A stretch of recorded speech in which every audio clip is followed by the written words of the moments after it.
Soybean को आपण मैंने मसला देकी बनैकी घरे खाई किंतु थरे बिना मसला एमती बनैकी खातु बहुत जल्दी भी बन हो। जदि आपण मैंने जल्दी किसी बनवाई चाहते ताले सोयाबीन रेसिपी को निश्चय ट्राए करूँ।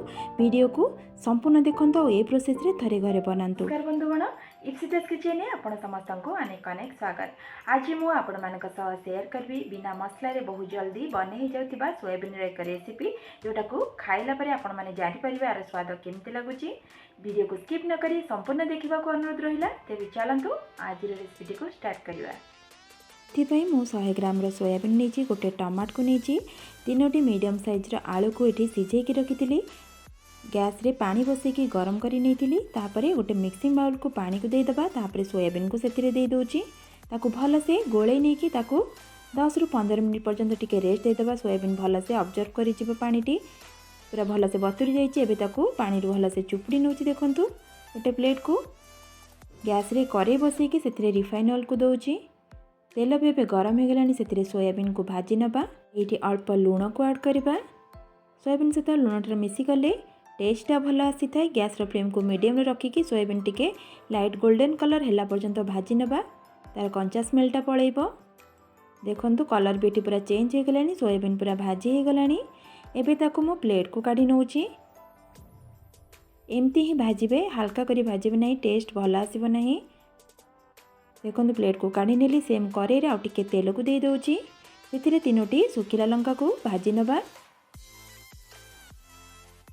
आउ टिके क्वांटिटी मध्ये आपण माने लंकार बढ़ी पारिबे जेहेतु पिला मानक पई मु बनाउची सेति मु लंकार क्वांटिटी टिके कम नेची।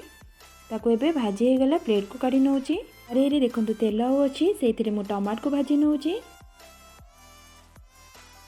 टमाट को पूरा भल से टिके भाजी नेबे।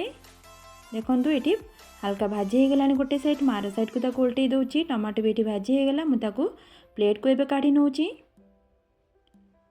सब जिनस आमर ये भाजी हो गला। एबे गोटे मो पियाज को काटी नौची गोटे मीडियम साइज रो पियाज नहीं ताको पूरा चुन चुन करके आपण माने काटी नेबे। देखो पियाज को एबे काटी नेली तापर गोटे मिक्सिंग बाउल नहीं जावा से सोयाबीन को देदेबा। पियाज को ये दे दूची टमाटो एवं सुखिला लंका को जो भाजिकी रखिले ताको ये दे दूची।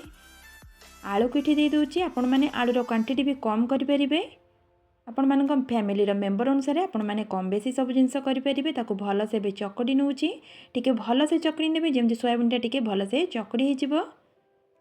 देखो ये भल से चकड़ी नेली 1 स्पून ये सोरिष तेल को दे दूची। स्वाद अनुसार लुण को दे दूची। लुण टिके देखिकी पकेबे जेहेतु आम सोयाबीन लुण पकई ताको भल से एबे चकड़ी नबा। देखो आमर ये रेडी हो गला। यही प्रोसेस रे थरे सोयाबीन रे बनातु बहुत टेस्टी लगे। आपण मानक आउ किछि तरकारी भी दरकार पड़िबो नहीं। रुटी भात सबुथिरे एटा खाइबा पई भल लागिबो। जदि आज वीडियोटी आपण मानक पसंद लागिथिबो प्लीज लाइक शेयर सब्सक्राइब करि नेबे। फेसबुक पेज रे देखुतिले फॉलो तो निश्चय करिवे। ताले आज पई रहूची नमस्कार बाय।